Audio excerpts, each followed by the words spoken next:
दुल्हन के लिए चंद नसीहतें। दुल्हन बनना गुड़िया और गुड़े का कोई खेल नहीं, वो एक अजीम जिम्मेदारी का नुक्ता आगाज़ है। दुल्हन को चाहिए कि वो अपने शौहर की खिदमत और उसके हकूक़ की रियायत की जिम्मेदारी की कभी फरामोश ना करे, बेजागैरत और शको शोबा में ना पड़े। सफाई सुथराई, ज़ेबो ज़ैनत, बनाओ सिंगार, खुशबू वगैरह का हमेशा ख्याल रखे। सफाई सुथराई में इन अमूर की बड़ी अहमियत है, जिन्हें कुतुब अहादीस में सनसन फितरत के अनवान से जिक्र किया गया है।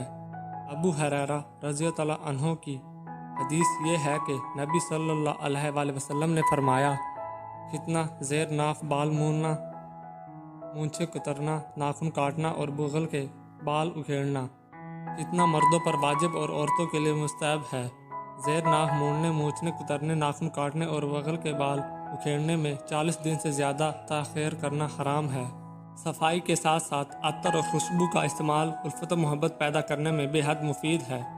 जिस तरह औरत अपनी पोशाक और ज़ेवरात पर तवज्जो देती है ताकि नज़र पड़ते ही दिल में कशिश पैदा हो, ऐसे ही उसे खुशबू पर भी तवज्जो देनी चाहिए ताकि नाक में खुशबू पहुँचते ही ना सिर्फ दिल लपक उठे बल्कि एक हैजान बर्पा हो जाए। दुल्हन को ये बात भी याद रखनी चाहिए कि उसकी इज़्ज़त उसके शौहर की इज़्ज़त है और उसको समाज में वही मुकाम हासिल होगा जो उसके शौहर को हासिल है।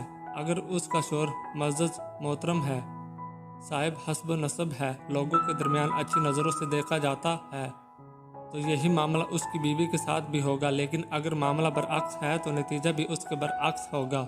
लिहाजा अगर कोई औरत अपने आप पूरी तरह शौहर के बराबर समझती है तो ये उसकी संगीन गलती है। इसी गलत फहमी के नतीजे में कुछ औरतें बाज़ औक़ात ऐसे अल्फाज इस्तेमाल करती हैं जिनका इस्तेमाल उन्हें नहीं करना चाहिए। मसलन वो अपने शौहर से कहती हैं कि आपको मेरे एहतराम और मेरे रुतबे का कोई ख्याल नहीं रहता, हालांकि हकीकत यह है कि समाज में बीवी का दर्जा मर्तबा उसके शौहर की हैसियत के एतबार से ही मुतय्यन होता है और हर मर्द की ये ख्वाहिश होती है कि उसे माशरे में एक नुमाया मुकाम हासिल हो और उसके अहलो अयाल की इज़्ज़त और उसे हर मुजमे में सरफराजी और सरखरुई हासिल रहे। चुनांचे एक औरत अपना किस्सा बयान करती है कि उसने एक मशहूर शख्सियत से शादी की और कुछ दिनों के बाद उन दोनों में किसी बात पर इख्तलाफ हो गया। चुनांचे औरत ने उससे तलाक तलब कर ली।